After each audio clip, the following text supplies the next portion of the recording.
बिस्मिल्लाहिर्रहमानिर्रहीम, अस्सलाम वालेकुम। टॉकर 7 के साथ मैं हूँ एतजाज़ नफ़ी और मेरे साथ मौजूद हैं सजाद तरीन साहब।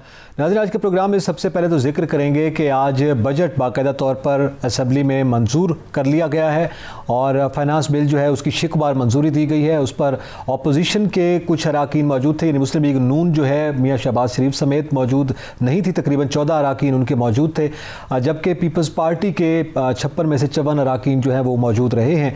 तो बिलावल भुट्टो जरदारी ने भी उस पर रिस्पॉन्ड किया, इस पर भी बात करेंगे।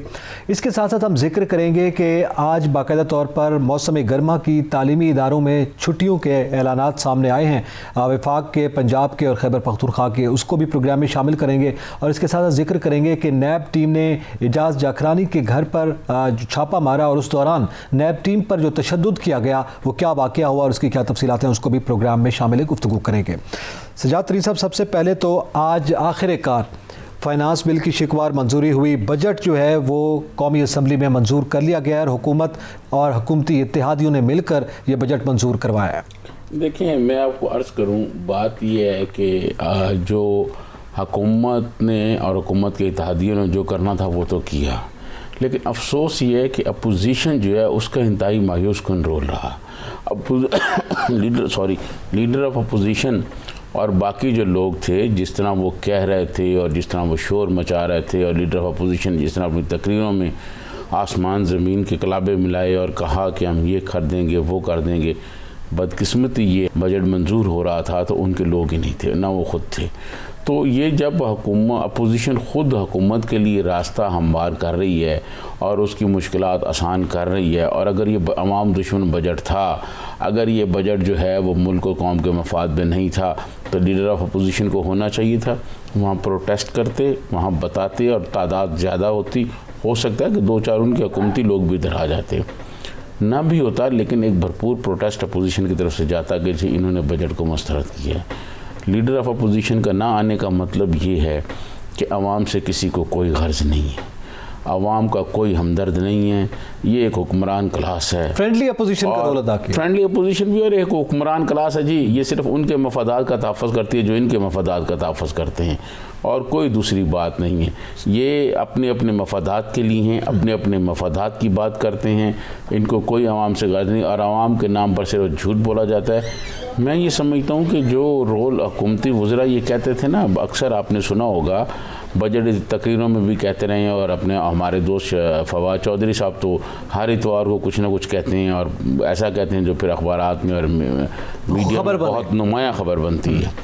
तो वो जो कहते थे ना कि हम अगले 5 साल भी हम ही आएंगे, अगर वो ये मेरे ख्याल में जो अपोजिशन ने बजट के दौरान जो रोल किया है, इससे मुझे लगता है कि अपोजिशन अब किसी में कोई हिम्मत नहीं रही, अपोजिशन में कोई सांस नहीं है। पीपल्स पार्टी जो है वो अदती एतबार से वहाँ पर कोई ज़्यादा इम्पैक्ट नहीं डाल सकती, तकरीरें वगैरह करते हैं। बिलावल भुट्टो जरदारी ने पहले भी तकरीर की और कहा नेशनल सिक्योरिटी का इजलास बुलाया, उस पर नेशनल सिक्योरिटी का इजलास आ गया।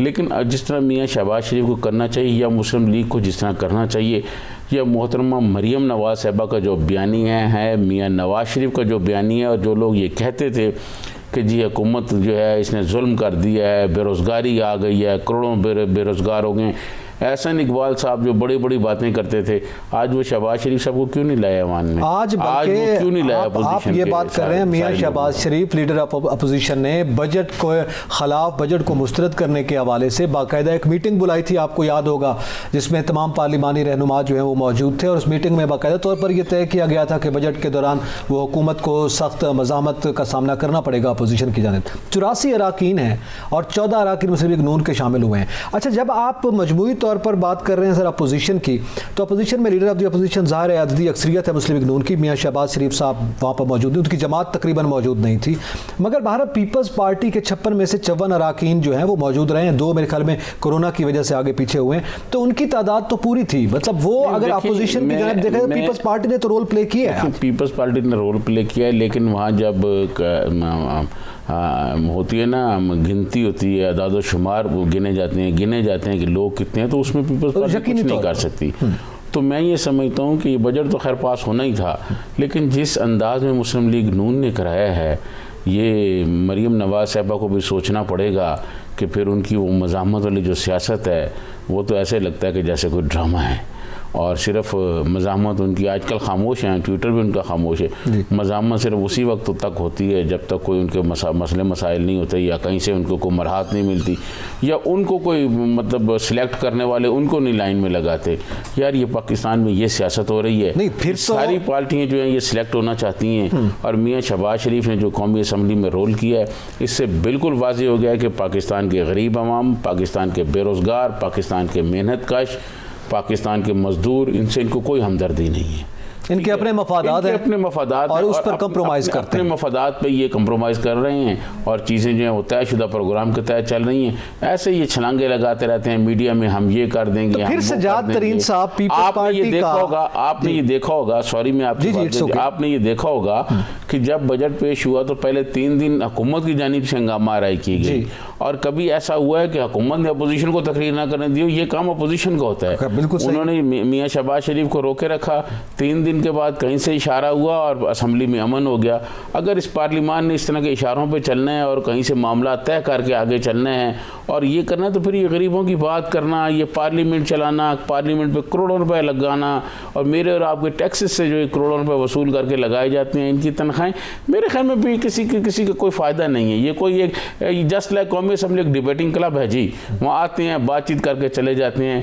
जब मामला तय करने होते हैं, जब असल बात करनी होती है, उस वक्त कोई होता ही नहीं है, और पतली गली से सारे निकल जाते हैं। और हुकूमत जो है उसने, आज देखें हुकूमत ने जो बजट पास कराया है उसमें कोई मुश्किलात हुई है? नहीं, कोई मुश्किल नहीं हो सकती। बिल्कुल सही बात है। और पीपल्स पार्टी ने, सजाद तरीन साहब मैं सवाल ये करना चाह रहा हूँ कि इसका मतलब है पीपल्स पार्टी का ये मौक़िफ़ पीडीएम के हवाले से, जो जरदारी साहब ने ये बात की थी कि मियाँ नवाज शरीफ साहब खुद आके लीड करें तो हम चलने के लिए तैयार हैं, इसका मतलब है मियाँ शहबाज शरीफ के हवाले से जो रिजर्वेशंस पीपल्स पार्टी की थी, जिनका इजहार किया गया था बिटवीन द लाइन्स, वो दुरुस्त साबित हुई हैं? जी हाँ, ये तो बिल्कुल दुरुस्त साबित हुई है कि मियाँ शहबाज शरीफ जो हैं, और मैं आपको एक बात करूँ कि मियाँ शहबाज शरीफ जो हैं वो इस्टेब्लिशमेंट से बात करने का फ़न जानते हैं।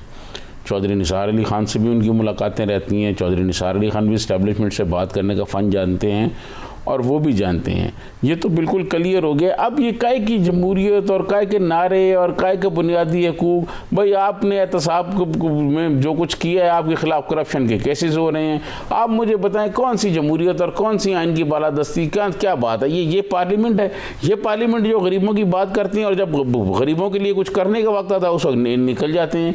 तो ये मैं समझता हूँ ये सारा ड्रामेबाजी है, और ये मरीम नवाज़ साहबा को भी ये सोचना चाहिए कि फिर मुस्लिम लीग अब इस तरह नहीं चल सकेगी। ये नहीं है कि ये जब ज़रूरत पड़े तो मज़ाहमत का झंडा उठा लो, और जब जनाब कई मामला तय हों या ऊपर से कह दिया जाए कि बजट पास कराना है तो फिर खामोशी से निकल जाएं।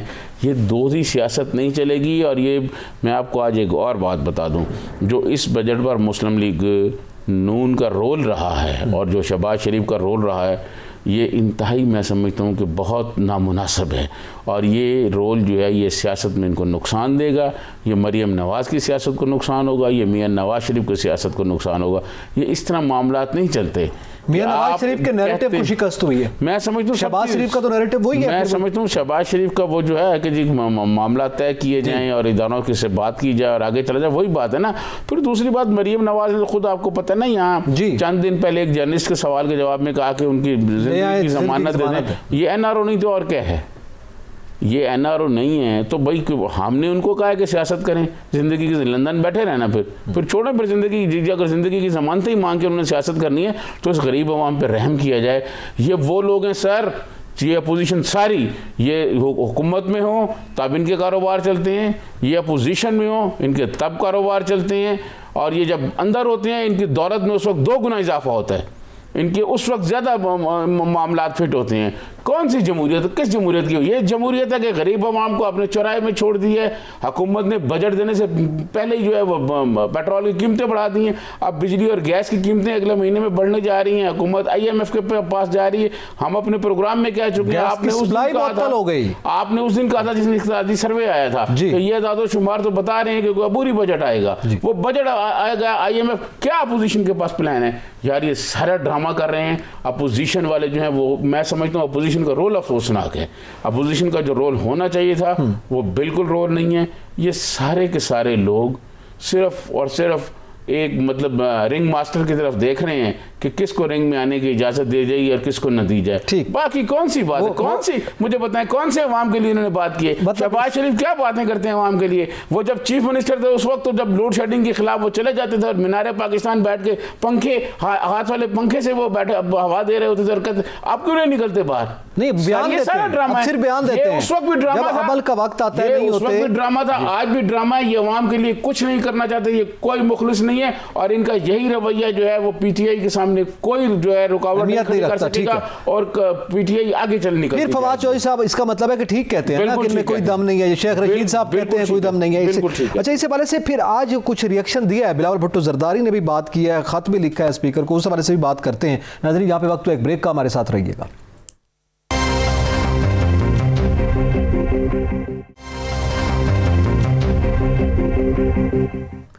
वेलकम बैक नाजरीन। जिक्र करेंगे कि आज जो बजट की मंजूरी हुई, हुकूमत ने पास करवाया, अपोजिशन का जो रोल है उस पर बात की है। नून लीग की बात आप सजाद तरीन साहब कर रहे थे, ये पीपल्स पार्टी की जानिब से ठीक है, उनकी वो आए। बिलावल भुट्टो जरदारी साहब ने आज ये बात की है कि जनाब ये बजट जो है वो गैर आइनी है और स्पीकर को इस पर ख़त लिख दिया है। आप क्या समझते हैं, इस पर कोई फ़र्क पड़ेगा? यार मैं आपको अर्ज़ करूं कि बिलावल साहब ने भी बस एक आके प्रेस कॉन्फ्रेंस कर दी और ये कर दिया। ख़त लिखने से क्या होता है आप मुझे बताएं? ये वही अपोजिशन नहीं जिसने डिप्टी स्पीकर के खिलाफ तारीख मज़मत पेश की और फिर वापस ले लेगी। मैं आपको अर्ज़ करूं कि ये जो कुछ हो रहा है हमारी सियासत में, ये सब तयशुदा है। अच्छा, आज मुस्लिम लीग नून ने जिस तरह बजट मंजूर कराया और जिस तरह उनके फ़िलासफ़र ग़ायब रहे जो शाम को मीडिया पे आके बहुत सारी वजाहतें पेश करेंगे, मैं ये समझता हूँ उसके बाद ये बिल्कुल वाज़ी हो गया है कि पाकिस्तान की जो पॉलिटिक्स है और पाकिस्तान की जो सियासत चल रही है, इसमें सारी चीज़ें एक तयशुदा शेड्यूल, एक तयशुदा प्रोग्राम के तहत होती हैं, लेकिन आवाम को नहीं बताया जाता। आवाम के सामने आके मज़लूम बनते हैं, आवाम की बात करते हैं, आवाम के दुखों का रोना रोते हैं, आवाम के लिए गुर्बत, बेरोज़गारी, महंगाई इसकी बात करते हैं, आवाम के लिए घर नहीं है उसकी बात करते हैं, सेहत की बात करते हैं, लेकिन अमलन आवाम के लिए कुछ नहीं करना चाहते। सही। ये सारी पार्टियाँ, चाहे पीपल्स पार्टी हो, मुस्लिम लीग नून हो, पीटीआई हो, हमारे फौजी जर्नैल हों, ये एक तबका है जी, एक तबका है जो सिर्फ अपने मफादात का ख्याल रखता है। इन सियासतदानों के अपने मफादात पे ज़्यादा पहुँचे तो ये बात करते हैं और ज़्यादा ना पहुँचे तो फिर मैं ये समझता हूँ शहबाज शरीफ साहब की कहीं ना कहीं बात हुई है, उसी तरह बात हुई है। आज मैं आपको एक और, तारीख़ में जो वाक़यात होते हैं उनको आप खुरच नहीं सकते, अलहदा नहीं कर सकते। जिस आपको याद होगा जब army chief general Qamar Javed Bajwa साहब की मुद्दत मुलाजमत की तौसीह के लिए कौमी असम्बली में बिल के लिए बातचीत हो रही थी और बिल आ रहा था, सबसे पहले मियाँ नवाज शरीफ साहब ने ये नारा लगाया था और बयान दिया था कि हम उसकी गैर मशरूत हमायत करते हैं। बिल्कुल सही, ठीक है। जिसके बाद मियाँ नवाज शरीफ के प्लेटलास्ट और पता नहीं क्या कुछ कम हुए और वो फिर बाहर भी चले गए और प्राइम मिनिस्टर इमरान खान ने, आपको याद होगा, वो एबटाबाद की तरफ कहीं मोटरवे का मानसेरा की तरफ कोई ओपनिंग के लिए गए थे तकरीब में, तो कहा मैंने तो उसको देखा कि जनाब वो जहाज़ पे बड़ा चढ़ता हुआ जा रहा था, मुझे बताया जा रहा था कि जी मरने वाला है। ये सारी चीजें, इस पे तो गुज़िश्ता दिनों भी बयान आया ना कि बड़ा अफसोस है वज़ीर आज़म को, जो उन्होंने शेख रशीद साहब ने नहीं कहा कि वो गोली दे के चले गए हैं नवाज शरीफ साहब, इस पे बड़ा अफसोस है। सारी चीज़ें जो है ना, सारी चीज़ें ये तयशुदा प्रोग्राम के मुताबिक होती हैं और ये ऐसे आवाम के लिए आवाम के नारे लगाए जाते हैं, आवाम के लिए कुछ नहीं होता। आवाम गर्मी में, धूप में, मेहनतकश गरीब कॉमरेड्स जो हैं वो बेचारे अपनी ज़िंदगी को बरकरार रखने के लिए, अपने बच्चों की ज़िंदगी बरकरार रखने के लिए, ज़िंदगी के सांस चलाने के लिए वो मेहनत मजदूरी कर रहे हैं, उनका बहुत बुरा हाल है। और मैं कल हम इस पर, कल या आने वाले दिनों में एक हम प्रोग्राम करेंगे कि पंजाब की जो सड़कें हैं उनकी क्या सूरत हाल हो गई है और वहाँ हाईवेज़ जो हैं, हाईवेज़ वाले क्या कर रहे हैं। ये मैं आज मुझे बताया गया है कि पंजाब की कोई सड़क आप देख लें, उनका हशर आप देख लें और उस पर कितने फंड्स लगे हैं। मैं ये समझता हूँ कि ना तो ये हुकूमत करप्शन रोक सकी और ना ये रोकना चाहती हैं। करप्शन के रेट बढ़ गए हैं और ये सारे सियासतदान जो हैं एक दूसरे पर इल्ज़ामात लगाते रहते हैं, एक दूसरे को बुरा भला कहते रहते हैं, एक दूसरे के लिए, आवाम के लिए कोई, यार आवाम के लिए तो साफ़ पानी नहीं। आज वज़ीर ख़ज़ाना आवाम की बात करते रहे सजाद तरीन साहब, उन्होंने हाँ अलबत्ता एक एतराफ़ उन्होंने किया है कि फूड इन्फ्लेशन यानी जो खाने पीने की बुनियादी अशिया हैं उनकी कीमतों में इजाफा हुआ है। ये एतराफ़ वज़ीर ख़जाना ने किया है। मेरा तो सवाल ज़ाहिर है ये होगा हुकूमत से भी, अगर आप समझते हैं तो इसको कैसे जस्टिफाई कर सकती है हुकूमत कि परवेज़ खटक साहब जो वज़ीर दिफा उन्होंने असम्बली के फ्लोर ऑफ द हाउस पे ये कहा कि कोई गरीब है नहीं, मुझे तो कोई गरीब नज़र नहीं आता। अगर आप अपोजिशन को कोई नज़र आता है गरीब तो लाएं मुझे दिखा के, बल्कि पैदा होने का उन्होंने लफ्ज़ इस्तेमाल किया और उस पर खुद कह लगे हुकूमती अरकान की जानिब से, और वज़ीर ख़जाना कह रहे हैं कि जनाब ये महंगाई हुई है। शौकत तरीन साहब जो है ना वो तो हक़ाइक़ बता रहे हैं, ठीक है, कि महंगाई हुई है और महंगाई हुई भी है। जो है परवेज़ खटक साहब उनको अपनी सेहत पर भी तवज्जो देनी चाहिए, उनकी सेहत भी कोई ठीक नहीं है। अच्छा। तो वो कभी चलें और खैराबाद से निकलते हैं, अटक पुल क्रॉस करने के बाद हम खैराबाद से शुरू होते हैं और खैराबाद से आप तूरखम तक चले जाएं, ठीक है, और इस तरफ बनू कोहाट में चले जाएं और इस तरफ मानसेरा से आप शांगला से चले जाएं, पूरा केपी गुर्बत, बेरोज़गारी, महंगाई और महरूमिया का शिकार है। ये जो कहना कि वहाँ गुर्बत नहीं, हाँ ये बात दुरुस्त है कि वो ठीक कह रहे हैं कि उनके नज़दीक कोई गुर्बत नहीं है। क्यों? कि उनके पास तो दौलत है ना, वो तो अपना इलाज भी बाहर करा सकते हैं, वो तो खाना पीना भी अपना ले सकते हैं, वो तो पानी ख़रीद के पी भी सकते हैं।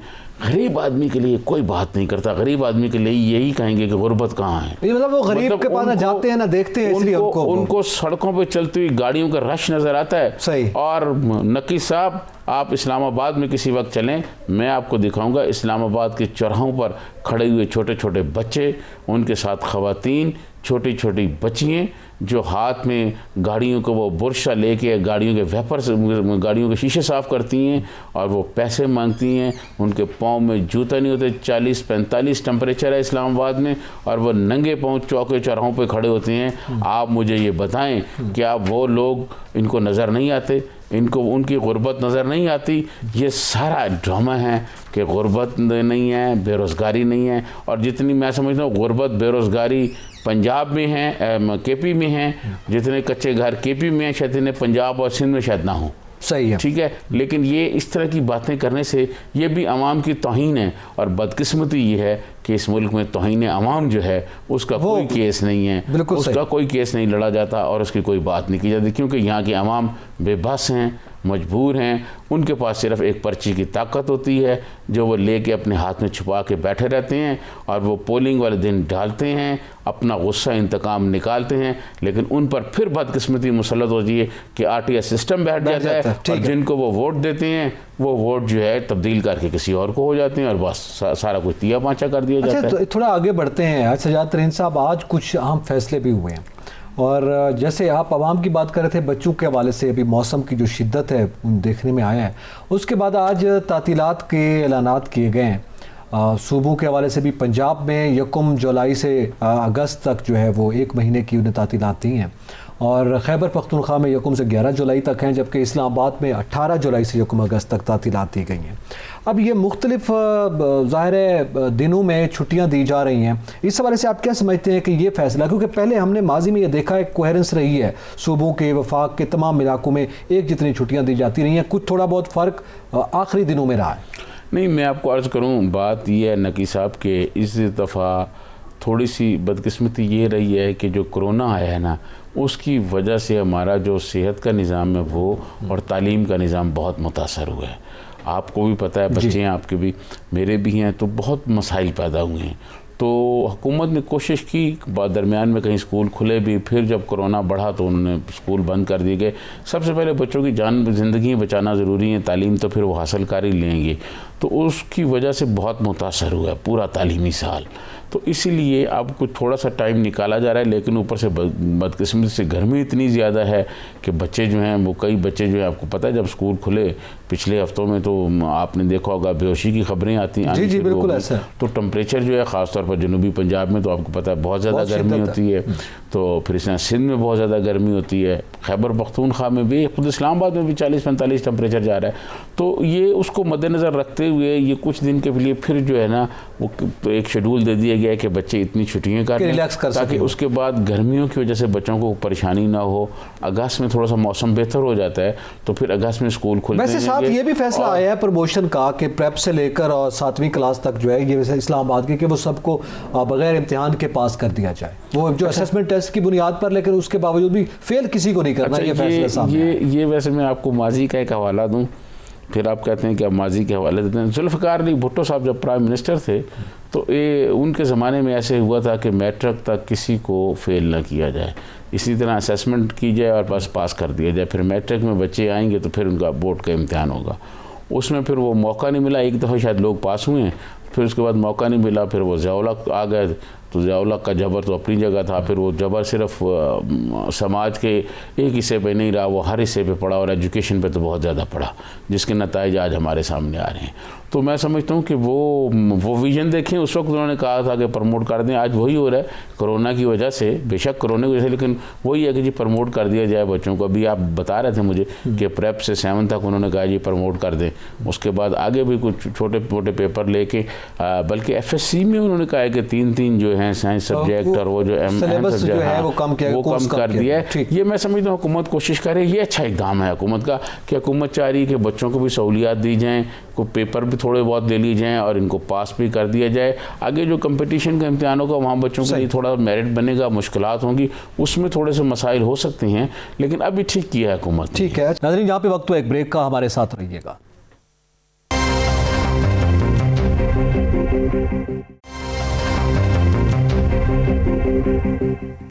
वेलकम बैक नाज़रीन, जिक्र करेंगे जैकबाबाद में हुए उस वाक़े का। एजाज जखरानी साहब के घर पर नैब टीम ने छापा मारा और उस टीम को तशद्दुद का निशाना बनाया गया, जिस पर चेयरमैन नैब ने नोटिस लिया है।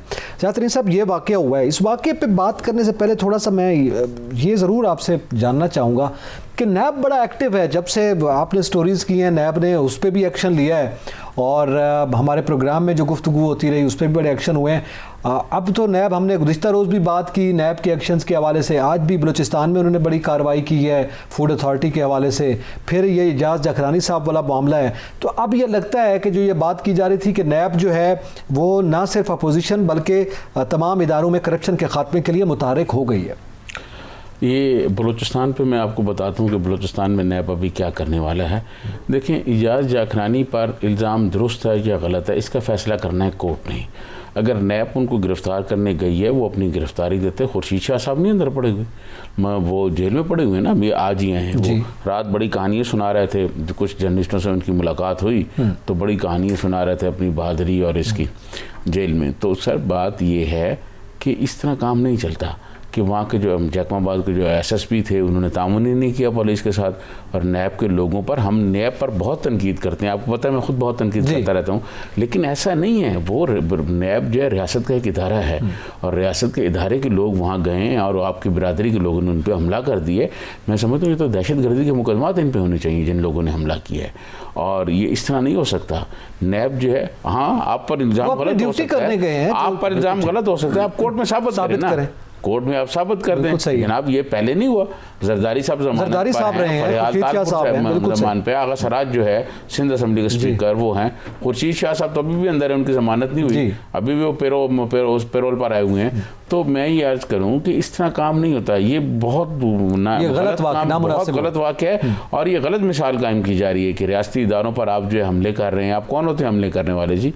आप अब जब आप पर चोरी कोई हथियार उठा ले और आप पर चोरी का इल्ज़ाम है, आप पर ढाके मारने का इल्ज़ाम है और आप आगे से ये रिएक्शन शुरू कर दें, फिर आप में और उन डाकुओं में क्या मतलब फ़र्क रह गया है जो पुलिस मुकाबला करते हैं और मारे जाते हैं पुलिस मुकाबले में या पुलिस वालों को मारते हैं? मैं ये समझता हूँ नहीं, खुद पुलिस का आपने जिक्र किया, उनकी जानिब से भी ताउन सामने नहीं आया, क्या वो भी इतनी ज़ेरे असर है? मैं समझता हूँ कि सिंध गवर्नमेंट है ना जी, वहाँ सिंध गवर्नमेंट है और जखरानी साहब सिंध गवर्नमेंट तो सर खुर्शीद शाह साहब के हवाले से भी उनकी जमात की हुकूमत है, खुद आसिफ अली जरदारी साहब की पीपल्स पार्टी की सिंध में हुकूमत है। वो ठीक है, लेकिन ये पुलिस वाले जो होते हैं ना, ये ज़ेरे असर होते हैं इन वडेरों के, इनसे वो हुकूमत ना भी कहे, ये खुद जो है तरक्की लेने के लिए और अपने मामला आगे बढ़ाने के लिए, अच्छे डिस्ट्रिक्ट में पकड़ने के लिए और अच्छे जगह पोस्टिंग लेने के लिए, ये खुद इसी के नाम पॉलिटिशियंस को जो है ये रियायत देते हैं और ये करते हैं। मैं समझता हूँ SP के ख़िलाफ़ भी कार्रवाई होनी चाहिए और IG सिंध को नोटिस लेना चाहिए इस बात का कि सिंध का एक बंदा पकड़ने के लिए नैब की टीम गई है और उस पर हमला हुआ है। ये बहुत अफसोसनाक बात है ये अच्छी बात नहीं है। एक तो ये बात होगी। ठीक है। दूसरी बात, आपने बलूचिस्तान में गिरफ्तारी की बात की, मैं आपको अर्ज़ करूँ कि बलूचिस्तान में नेशनल हाईवे के जो अफसरान हैं और बड़े अहम अफसरान हैं, उनके ख़िलाफ़ भी एक्शन शुरू है, इंक्वायरियाँ हो रही हैं और बहुत जल्द उनकी गिरफ्तारियाँ भी होंगी। इसी तरह नेशनल हाईवे में 78 लोग जो हैं उनको कॉन्ट्रैक्ट पर रखा गया और रखने के बाद उनको प्रमोशनें भी दी गई, कोई ऐसा मंतर करके प्रमोशनें भी दी गई। उन 78 में से अक्सरियत उन लोगों की है जिनके पास, पिछले दिनों हमने वो लिस्ट भी अपने प्रोग्राम में दिखाई थी, जिनके पास एक्सपीरियंस सर्टिफिकेट जो हैं वो मुकम्मल नहीं थे, वो जाली लगाए हुए थे। उसकी भी नैब इंक्वायरी कर रहा है। अच्छा। उनके बहुत सारे लोगों की असासों की भी इंक्वायरी कर रहा है। इसी तरह पंजाब में बहुत सारे लोगों के ख़िलाफ़ इंक्वायरी हो रही है नेशनल हाईवे के, और पंजाब से भी गिरफ्तारियाँ होंगी। ये अब गिरफ्तारियों का समझ लें सीज़न आने वाला है, और ये अब जो गिरफ्तारियाँ जुलाई से शुरू होंगी, ये जुलाई, अगस्त, सितंबर तक जो है ना बहुत बड़े पैमाने पर गिरफ्तारियाँ होंगी। इसमें नेशनल हाईवे के लोग पकड़े जाएंगे, इसमें इस्लामाबाद पॉली क्लिनिक के लोग पकड़े जाएंगे, इसमें पिम्स के लोग पकड़े जाएंगे। पिम्स में बड़ी करप्शन है, पिम्स के भी कुछ चीज़ें हमारे पास आई हुई हैं, वो भी हम करेंगे। इसी तरह और बहुत सारे जो मुख्तलिफ डिपार्टमेंट हैं, हाउसिंग फाउंडेशन के हवाले से हमने गुज़िश्ता रोज़ बात की है, उन्होंने जुमेरात को वहाँ छापा मारा और सारा रिकॉर्ड सील कर दिया। इसी तरह आप देखिएगा कि नेशनल हाईवे के जो अफसरान हैं वो गिरफ्तार होंगे, उनके रिकॉर्ड चेक किए जाएंगे। वहाँ पंजाब में ये चेक किया जा रहा है कि पिछले 3 साल के दौरान कितने ठेके दिए, बलूचिस्तान में कितने दिए गए। और आप यकीन मानें कि बलूचिस्तान का कोई काम जो है बलूचिस्तान का नहीं हुआ, वहाँ सड़कों का और कागज़ों में हो गया, उसके पैसे भी तकसीम हो गए। और आपको याद होगा कि चीफ जस्टिस साहब ने वो जो शाहिद हसानुल्लाह जो हैं उनके मेंबर बलूचिस्तान, उनको जब पेश हुए और वो किसी बात का, चीफ जस्टिस साहब की बातों का जवाब नहीं दे सके कि किसी एक बात का जवाब दे दें। ठीक है जी। और इसी तरह जो हैं डायरेक्टर टेक्निकल अवैस साहब, उनके खिलाफ इंक्वायरी शुरू है, नैब उनके खिलाफ भी कर रहा है। तो आने वाले हफ्तों में जब हम प्रोग्राम कर रहे होंगे तो मैं अपने प्रोग्राम में पहले बता दिया करूँगा कि नेशनल हाईवे के फलां अफसर जो हैं वो फलां दिन गिरफ्तार हो जाएंगे। अच्छा, फलां अफसर फलां दिन गिरफ्तार हो जाएगा, क्योंकि ये बड़ी बात है। वैसे हम अपने प्रोग्राम में पहले बहुत सारी चीज़ें जमा कर ली हैं। अच्छा। और बहुत सारे सबूत नैब के पास आ गए हैं, और किस किस की कहाँ प्रॉपर्टी है वो भी आ जाएगी। इसी तरह ये नेशनल हाईवे जो है ना, ये तो अब हम नहीं कहते, ये तो चीफ जस्टिस ने कहा है कि करप्शन का इदारा है, ठेकेदार और अफसरान माल बना रहे हैं। ये तो चेयरमैन ने कहा है, ये तो अब चीफ जस्टिस की रिमार्क्स हैं। और मैं आपको अर्ज करूं कि प्राइम मिनिस्टर इमरान खान का ये ख्वाहिश है कि करप्शन मुल्क से ख़त्म की जाए। प्राइम मिनिस्टर इमरान खान इस ख्वाहिश को पूरा करने के लिए वो अपने दोस्तों का भी ख्याल नहीं कर रहा है। जहांगीर तरीन हो, जुल्फी बुखारी हो, जिसका नाम आ रहा है वो उसके तारक बशीर चीमा हो, तो वो उनके खिलाफ शाइया में शिरकत नहीं की थी काफ लीग ने, आज वो आ गए असेंबली में उनको उनकी आनी मजबूरी थी। ठीक है। तो ये जो है जो चीज़ें चल रही हैं ये बहुत जल्द वाइंड अप होंगी, बहुत सारे लोग पकड़े जाएंगे। और बलूचिस्तान में बहुत ज़्यादा करप्शन हुई है, इसी तरह पंजाब में भी करप्शन हुई है। पंजाब में फिर आपको मैंने ये भी बताया था कि लाहौर अब्दुल हकीम मोटरवे जो है उसमें बहुत करप्शन हुई है। पंजाब से बहुत सारे अहम लोग पकड़े जाएंगे, उनके नाम मेरे पास हैं, लेकिन मैं ये चाहता हूँ कि उनकी गिरफ्तारी उस दिन बता दी जाए कि 1 दिन 2 दिन हम पहले बताएं और 2 दिन बाद उनकी गिरफ्तारी हो जाए। बहुत सारे अफसरान जो हैं उनका नाम ECL में डालने की तैयारियाँ हो रही हैं। नेशनल हाईवे के बहुत सारे लोगों के डाले जा रहे हैं, पॉली क्लिनिक के कुछ डॉक्टर्स के डाले जा रहे हैं, कुछ पिम्स के डॉक्टरों के खिलाफ जो है इंक्वायरियाँ शुरू हो गई हैं। हाउसिंग फाउंडेशन जो है जहाँ बहुत सारे वो किए जा रहे हैं, भर्तियाँ की गई हैं, उसमें बहुत सारी चीज़ें जो हैं वो चल रही हैं। और आने वाले दिनों में, आने वाले हफ्तों में आप देखेंगे कि नैब आपको बहुत मुतहरक नज़र आएगा। ठीक है। और ये जो ब्यूरोक्रेट्स हैं और ये जितने सरकारी मुलाजम हैं, ये सरकारी मुलाजमत में जब आए, इनकी उस वक्त असासे क्या थे। और आप यकीन माने कि नेशनल हाईवे के कुछ अफसरों के मैंने असासे देखे हैं, नैब वालों के पास फाइलें में मेरी नज़र से गुजरी हैं। आप यकीन करें उनके इतने असासे हैं कि हम आसफ अली जरदारी और सियासतदानों की बातें करते रहते हैं, लेकिन उनकी तरफ कोई तवज्जो नहीं दे रहा। अब नैब आया उनकी तरफ, हम इंशाल्लाह इस करप्शन पे बात करते रहेंगे। इस पे तो बात मैं एक छोटी सी बात, मैं चेयरमैन नेशनल हाईवे खुर्रम आगा साहब को भी कहता हूँ कि अभी उन्होंने जो मेंबर एडमिन लगाए हैं जनाब बुजदार साहब, उनको पूरा काम करना दें। और जो लोग 4-4 साल से 5-5 साल से एक सीट पर बैठे हुए हैं, कुछ तो पर्देदारी है ना कि उनको बिठाया हुआ है। बिल्कुल 3 साल से ज़्यादा ये क्यों एक सीट पर बैठे हुए हैं, इनसे भी पूछा जाए। और जो डेपुटेशन पे लोग आते हैं सोने की कान समझ के नेशनल हाईवे में, उन पर भी जरा देखा जाए कि वो कितने अरबों रुपए बनाते हैं, कितने खरबों बनाते हैं। चले, ये अच्छा हम वो डॉक्यूमेंट भी इंशाल्लाह पेश करेंगे अपने प्रोग्राम में कि नेशनल हाईवे के किस किस अफसर ने इस्लामाबाद के किस किस महंगे सेक्टर में और DHA कराची में वो जो घर बनाए हुए हैं, जो कोठियाँ बनाई हैं, वो किस किस की हैं। वो बिल्कुल ठीक है, ये अच्छी बात है कि नैब मुतहरिक हुआ है, लेकिन ये वाक़या जो है ये बड़ा अफसोसनाक है। इस पर ज़रूर एक्शन लेना चाहिए। ये सियासतदानों के हवाले से बहरहाल एक बड़ा वो है। और फिर ब्यूरोक्रेसी की जानिब जा रहे हैं तो यकीनी तौर पर बहुत से मामला भी सामने आएंगे, लेकिन सबसे अहम मामला ये है कि रिकवरी हो, मुल्की ख़जाने को जो नुकसान हुआ है वो फिर किसी हद तक रिकवर हो पाए। ये बड़ा अहम मामला है। सिर्फ ये मुकदमात ही न चलते रहें, बात करते रहेंगे इस पर। एतजाज़ नकी और सजातरीन को इजाज़त दीजिए। अल्लाह हाफ़िज़।